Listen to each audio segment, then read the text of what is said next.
Petrol की कीमत जहां पब्लिक ट्रांसपोर्ट और गुड ट्रांसपोर्टर्स रिक्शा ड्राइवर्स को मुतासिर कर रही है, वहां आम शहरी जो मोटरसाइकिल का इस्तेमाल करते हैं वो भी मुतासिर हैं। नज़र अब्बास से इस बारे में जानते हैं। जी बताइएगा।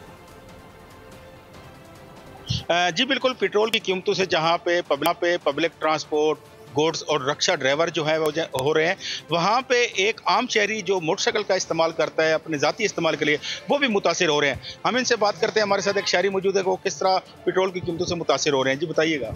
जी, हम घर से काम के लिए और छोटे मोटे जो घर के काम हैं वो करवाते हैं, उसके लिए हम निकलते हैं घर से। तकरीबन रोज़ हमारा 500-600 का पेट्रोल लगता है, यानी कि महीना 15 से 20 हज़ार हमारा पेट्रोल में खर्च हो जाता है। हम हुकूमत से अपील करते हैं कि पेट्रोल का रेट नीचे किया जाए ताकि जो हमारी रेंज तक हो, हम परेशान ना हो। जी, शहरी का कहना है कि पेट्रोल को जो है वो मज़ीद सस्ता किया जाए ताकि इनकी रेंज तक हो और रोज़मर्रा के जो अखराजात हैं उसमें जो है वो कमी आ सके। जी ठीक है, बहुत शुक्रिया। सब्सक्राइब करें और बेल दबाएं ताकि कोई खबर रह न जाए।